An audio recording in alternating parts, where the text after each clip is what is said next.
The Future Community begins now, series in 4 videos. Chapter 6: Content Revolution. Old Web, New Paths.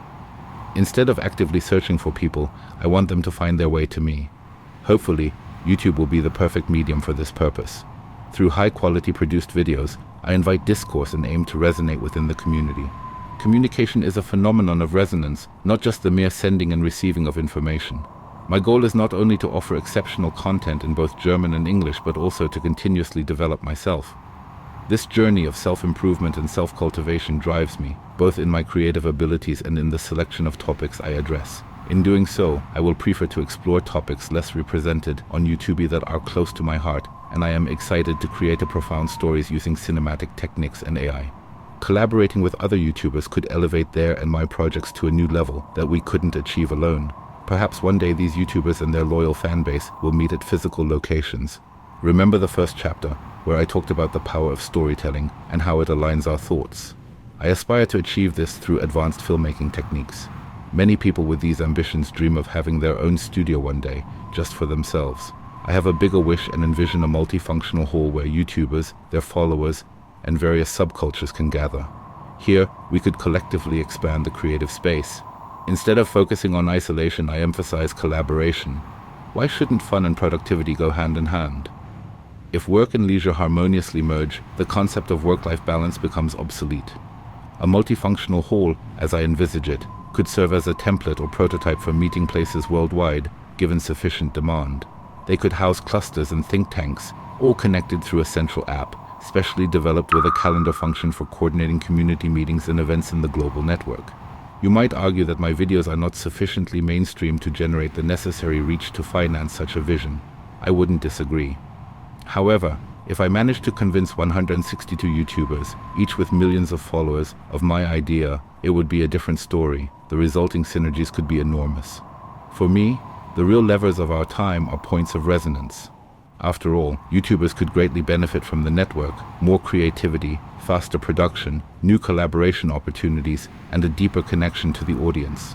Such a large, active, and loyal collective can significantly enhance the appeal of projects and sub-projects. Imagine YouTubers presenting recipes from the blue zones, regions where people live exceptionally long, active, and healthy lives, showcasing their dishes and culinary skills in the kitchen of a multifunctional hall. At different times, skaters, martial artists, gamers, artists, and scientists use the space for their events and benefit from the great food. Such activities attract sponsors and are excellent for later YouTube content. Modern technologies could enhance the experience. Even though physical travel remains indispensable, VR headsets could help protect the environment by replacing travel for smaller but necessary activities. They could more closely connect clusters with each other and even integrate AI avatars into meetings. Physical travel should be reserved for meaningful encounters. The focus on shared travel could attract charter providers as sponsors and inspire them to offer special deals for group travels. If all these measures are not enough to achieve these goals within one generation, remember, only 160 people are needed to form a viable population. Autopoiesis or self-organization is not only relevant at the cellular level. Although I can already envision myself at lively parties with a dry martini in hand, as long as these meeting places only exist in my imagination, shirts and jewelry with the symbol you see over this channel or on my website could help us recognize each other, should we happen to cross paths in the physical world. As the title of this video series promises, the community of the future starts now. Chapter 7: Through People to the Stars. Since I apparently managed to transfer a spark of my enthusiasm to you, you might be wondering how you can continue to prepare for the community of the future beyond just watching my videos. Personally, I see the era of online coaches as almost over. While the idea of achieving everything with a simple method is extremely appealing, let's be honest, their promises often resemble the empty words of spam emails, only at a higher price. So it's less about my advice or that of coaches, and much more about your desires, activity, and initiative. I do not know your individual story and the life circumstances you are currently in. A good coach could certainly find this out in personal sessions, but how many good coaches would and could invest enough time to truly understand you? And even if they did, how sustainable and affordable is this type of support in the long run? You might be lucky enough to have close friends by your side. They are invaluable, and it is worth engaging deeply with them. However, they are not always available for deep conversations on all topics, and unfortunately, not all friendships last forever. We all need alternatives sometimes, With access to the internet, you already have access to advanced AI systems. Those who wish to be part of a community of the future should demonstrate equivalent skills, be ready to listen deeply to themselves and others, and, when necessary, express themselves unambiguously. One way to learn this is to start an AI-led journal. This opportunity to analyze oneself and others with such a tool is unprecedented in our history, a privilege that you should take advantage of. Deepen your experience by discussing targeted topics of your interest with the AI. Soon, you will notice, as I once did, how the different areas of your brain interact more vividly. It is incredibly satisfying to reach the flow state, that meditative phase in which we are completely immersed in our activity. An even more intense method, in addition to the first, relates to active creation within existing networks, particularly on platforms like YouTube.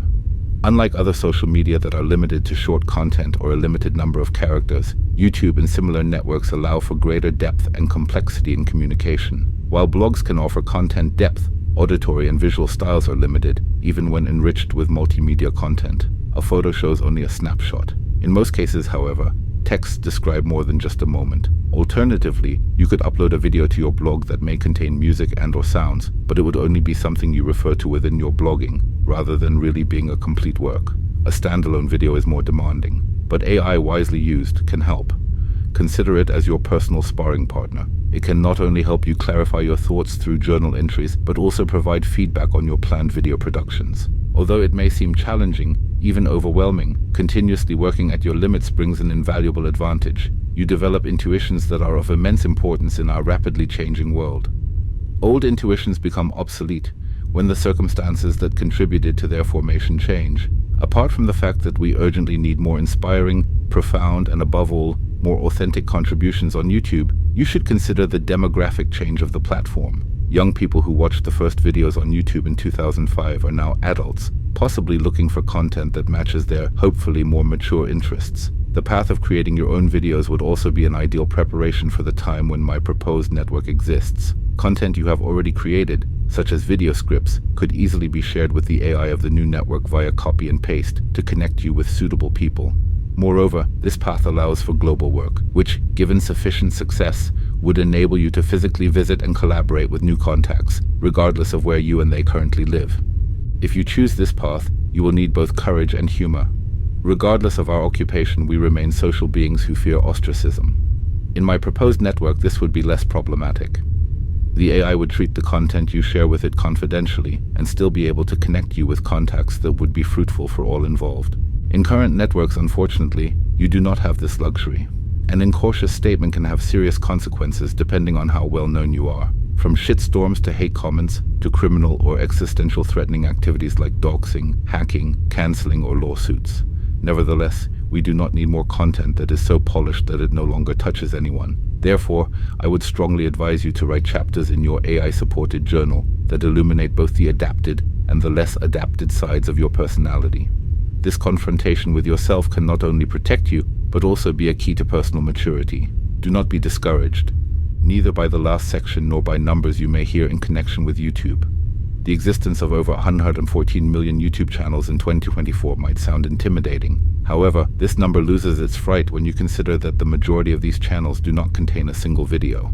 With 1,000 subscribers, you would already be more successful than over 90% of all so-called YouTube creators. And even if you do not achieve the desired reach on your own, the intensive engagement with yourself is the key to eternal youth and beauty. And if that's still not quite enough, the network will be open to you in the future to achieve this lofty goal with your trusted ones. Whether I will be able to actually build the network of my vision together with those who find me remains to be seen. My plan B is to share my ideas, in case someone else is faster in realizing them. As history shows, progress can be slowed down or accelerated, but it can never be stopped. I cannot influence time, but I can strive to ensure that we waste less of it. I cannot simplify humanity's problems, but if both individuals and the conditions under which they are connected improve, it could make it easier for them to find solutions. This leads me to the motto of my vision, ad astra per homines, through people to the stars. You might now be expecting the obligatory summary of this final chapter via ChatGPT. I prefer a more glamorous conclusion, a glimpse into a possible future. For this purpose, I presented ChatGPT with the fictional network clusters and fed it with all the relevant knowledge fragments you already know from the previous chapters. Then I asked what could be written on the homepage of such a network. Quote, "Imagine a world where technology is used not just for connecting, but for deep qualitative bonding. A world where you don't spend countless hours wading through the noise of countless interactions, but immediately find people in communities that send your creativity soaring. Where not thousands of fleeting acquaintances count, but a hand-picked community of 162 to 252 people, with whom you can grow in harmony and diversity. Welcome to Clusters, a place that nurtures not only our connections but also our growth, helping us reclaim valuable time in our lives. Our platform is revolutionary. It could trigger a second renaissance. With the help of artificial intelligence, we create connections that really count, promote learning and personal development while considering human nature. It's not just a social network that keeps you away from intrusive advertising and respects your privacy. It is a movement aiming to redefine the way we interact, grow, feel, and live in the virtual and in our physical world. Take the first step into a new era with us. Become part of Clusters. Quote end. No epilogue. The video series is complete. The following text was finished a few months before starting work on the video script. Consider it a bonus and a token of my appreciation for your liking complex thoughts. Otherwise, you would never have made it this far. While the script allows conclusions about my worldview, this text might give you a small insight into my emotional world, or my life feeling at that time. The room that my lyrical self describes actually exists. It took me years to equip it with the necessary technology, so that light scenes and music could be controlled by my voice, and my inquiries could be answered verbally by the room. It seems to have been a pattern in my life so far, having to wait for technology. I hope it does not repeat. Fragment 1. About supercritical polar bears. January 1961, Idaho Falls. A military-used boiling water reactor becomes overcritical for a few milliseconds. The pressure of the highly heated water sends small parts of the piping system shooting through the building like projectiles and catapults, the 12-ton reactor lid to the room ceiling several meters away. On falling back, the dislodged control rods are completely reintegrated, the reactor closed again, and the impending core meltdown thus prevented. 3 young soldiers performing maintenance work at the time meet their death. One of them is struck by a flying casing, impaled, and nailed to the ceiling. 2 weeks later, the lifeless bodies can be retrieved from the contaminated area, but they contain so many metal splinters that even unclothed, they still radiate with 5 sieverts per hour. October 2012, Berlin. 300 people lay red roses at the inauguration of the monument The Dreamer. It is the 140 centimeters tall and €15,000 expensive bronze statue of the recently deceased polar bear Knut.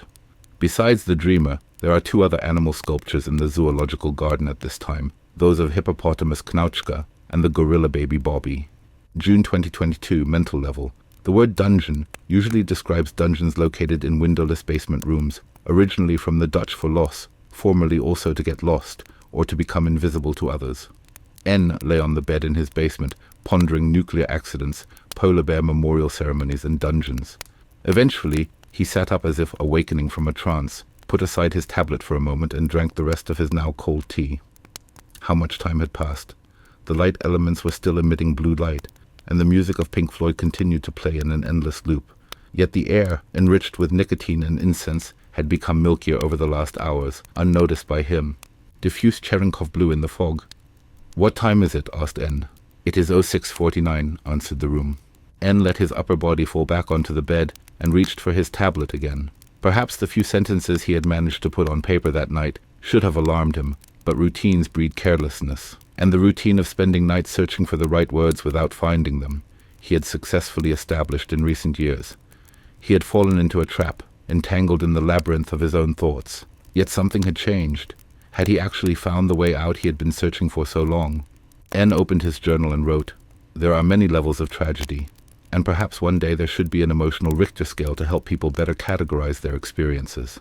Nuclear accidents are powerful enough to shake me, even if I don't know the involved persons and wasn't alive at the time of the accident. Personal fates are more frequent and can be just as powerful. They are just less often noticed. Reports, on the other hand, of people laying roses at polar bear monuments seem suitable to demonstrate the emotional and mental decline of a mass of utterly irradiated people who either never lived or forgot how to live over time. Also a tragedy, albeit in a roundabout way." N closed his journal and prepared to leave the basement.